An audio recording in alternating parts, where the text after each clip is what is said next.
Terima kasih moderator. Assalamualaikum warahmatullahi wabarakatuh.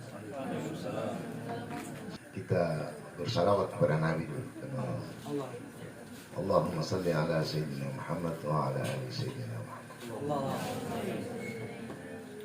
Ya, saya singkat saja. Yang pertama itu kita semua sepakat penafsiran dari surah Al-Isra ayat 1 itu. Semua sepakat bahwa kata subhanalladzi,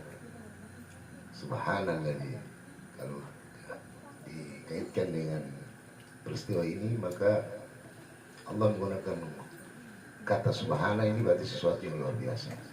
Ini mungkin kita sudah banyak mendengar dari beberapa para ilmuwan maupun para ulama. Tapi yang menarik bagi saya itu ada satu kata di situ yang perlu kita kaji dari sisi pengetahuan kita, baik dari pengetahuan umum maupun pengetahuan agama, yaitu kata lail, kata malam. Maha suci Allah yang telah memperjalankan hambanya pada suatu malam. Dan pertanyaannya, kenapa mesti malam? Kenapa tidak siang atau tidak pagi? Kenapa harus malam?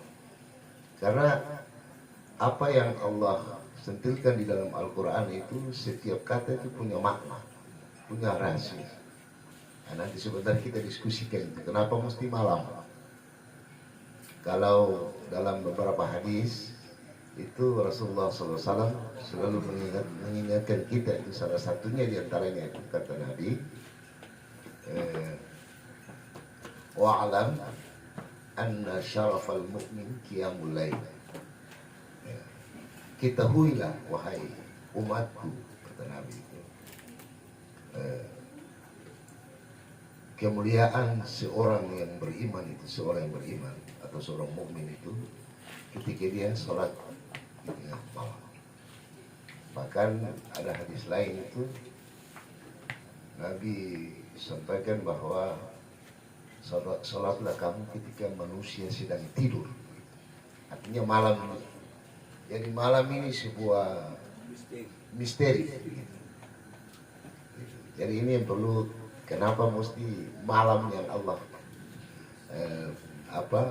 perintahkan atau memperjalankan Rasulullah itu di malam hari. Kenapa bukan di siang hari? Kemudian konteks berikut lagi, yaitu kalian ketemu semua sudah tahu lah, ulama banyak saya ceritakan, itu konsep masjid ke masjid, minal masjidil haram ilal masjidil aqsa. Jadi masjid ke masjid, bukan dari karaoke ke karaoke atau bukan dari bar ke bar, tapi menggunakan konsep masjid, tempat bersujud. Itu juga fenomena, artinya misteri juga. Kenapa? Nah, kalau saya lihat dari kacamata ini memang harus begitu. Ini sebenarnya dari sisi pengkaderan seorang pemimpin. Ya, pemimpin itu katong harus ikuti perjalanan Nabi. Bahwa Nabi itu punya sentral untuk membangun generasi. Itu harus dari masjid ke masjid. Hari ini kalau ada kandidat pemimpin kita yang hanya datang, artinya dia sebenarnya juga sama melakukan perjalanan Isra dan Mi'raj juga dalam konteks politik ini. Bung Karno itu berislam itu sekian tahun itu bagaimana menjadikan kita semua bersatu untuk melahirkan bangsa Indonesia. Dan kandidat-kandidat sekarang juga seperti itu. Tetapi kita lihat kandidat mana yang lebih banyak ketika di perjalanan, kalau dia masjid ke masjid, turun ke masjid dan masjid jadi imam, itulah sebenarnya dia mengikuti jejak Rasulullah SAW. Terima kasih moderator. Assalamualaikum warahmatullahi wabarakatuh.